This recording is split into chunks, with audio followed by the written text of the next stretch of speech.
बीच एक और बड़ी खबर, ब्रेकिंग न्यूज हम आपको बताते हैं। युद्ध भूमि से बड़ी खबर ये आ रही है, यूक्रेन के खार्किव में रूसी सेना का हमला जारी है। खार्किव वो इलाका है जहां पर लगातार रूस की तरफ से बम्बार्डमेंट किया जा रहा है। देखिए, रॉकेट लॉन्चर से खार्किव पर रूस जबरदस्त तरीके से हमला कर रहा है। बातचीत चल रही है और उस दौरान भी लगातार ये हमले, और ये आ गई है खार्किव की ताजा तस्वीरें। मतलब वो जो पूर्वी यूक्रेन वाला इलाका है वहीं पर खार्किव है। खार्किव पहले दिन से इस युद्ध के रूस के निशाने पर है।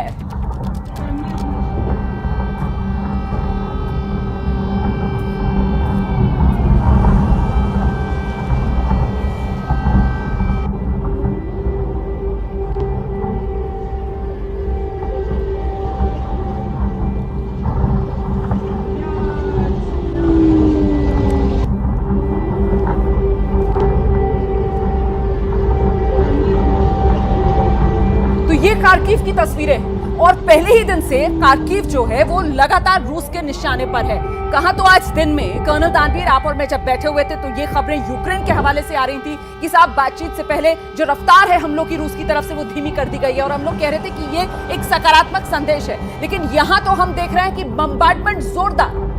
ये जो आप देख रहे हैं ये actually multi barrel rocket launcher से किया गया एक रॉकेट सैल्वो का अटैक है, जिसमें बहुत सारे रॉकेट एक साथ एक स्क्वायर एरिया के अंदर आके गिर रहे हैं। जो भी कोई इलाका इनको अपना टारगेट महसूस होता होगा वहाँ पर ये हमला हुआ है, जिसकी हम ये तस्वीरें देख रहे हैं। बिल्कुल, रूस की तरफ से पहले ही दिन इस जंग के कहा गया था कि साहब हम चुन चुनकर जो डिफेंस एस्टैब्लिशमेंट्स हैं उनको टारगेट करेंगे। तो आप ये कह रहे हैं कि टारगेटेड एरिया के अंदर ये रॉकेट जो रूस की तरफ से दागे जा रहे हैं। जी हाँ, बिल्कुल।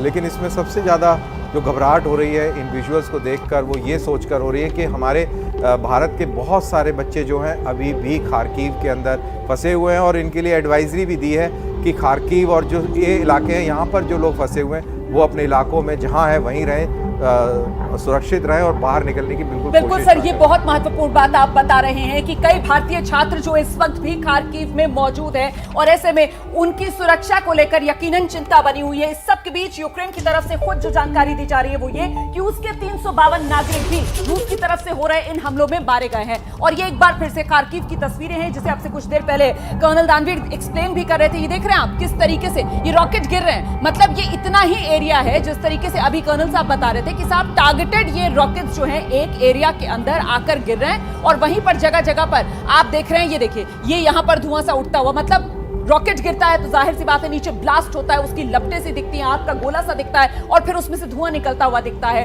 तो ये खार्किव है। खार्किव को पहले ही दिन से रूस जो है वो लगातार निशाने पर लिए हुए है अपने। अच्छा, रूस की तरफ से कहा जा रहा था हम तो डिफेंस एस्टैब्लिशमेंट्स को टारगेट कर रहे हैं, लेकिन यहाँ इस तस्वीर को देखकर तो ऐसा लगता नहीं है कि डिफेंस एस्टैब्लिशमेंट कोई है। ये तो ऐसा लग रहा है कोई रिहायशी इलाका या फिर किसी तरीके के ऑफिस कॉम्प्लेक्सेस वगैरह, मतलब शहर का इलाका दिख रहा है साफ तौर पर। देखिए, ये जब लड़ाई उस स्टेज पर थी जब शहरों की कोई घेराबंदी नहीं करी थी, तब वो स्टेटमेंट बिल्कुल सही था कि हम रिहायशी इलाकों पर हमला नहीं कर रहे हैं। बट अब ये जो लड़ाई है ये बिल्ट अप एरिया के अंदर घुसने की तैयारी में तो है। ये डेस्परेशन है रूस का? ये डेस्परेशन नहीं है, ये लड़ाई का एक चरण है, क्योंकि ये स्ट्रेटजी है, ये चरण है। और अब जितनी भी बिल्डिंग है, जो भी बिल्डिंग है, जो भी रास्ते हैं, ये सब अब मिलिट्री महत्व के हो जाते हैं अगर आप इसके अंदर अटैक और असॉल्ट करने की तैयारी कर रहे हैं। तो इसलिए अब वो डिस्टिंक्शन करना कि रिहायशी इलाका है और रिहायशी इलाका नहीं है, ये इसका मायने अब धीरे धीरे कम होता चले जाएगा। बिल्कुल फर्क बैठता हुआ नजर आ रहा है। क्या सैन्य, क्या नागरिक, फिलहाल जिस तरीके से खुद यूक्रेन की तरफ से कहा जा रहा है कि उसके नागरिकों की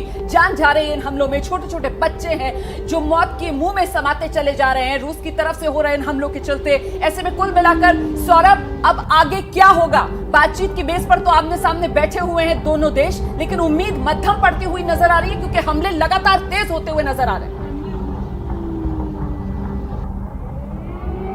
नहीं, मैं कर्नल साहब से बिल्कुल सहमत हूँ कि देखिए ये रूस का एक तो स्ट्रैटेजी टैक्टिक है, और जिस तरह से ये रॉकेट ये यहाँ अटैक कर रहे हैं, मुझे तो ये भी लग रहा है कहीं ऐसा तो नहीं कि ये जो बातचीत की जो पेशकश रूस ने की थी ये एक टैक्टिकल प्लॉय था कि कहीं एक तरफ से यूक्रेन को बातचीत में उलझाए और दूसरी तरफ अपने ऑपरेशंस बिल्कुल शामिल करें। बिल्कुल देखिए, रूस जो है इस बात से तिलमिला गया है क्योंकि रूसी जो पुतिन की स्ट्रैटेजी, सौरभ आप अपनी बात जरा सा रोक कर पूरी कर लीजिएगा, माफी के साथ मैं आपको रोकना चाह रही हूँ।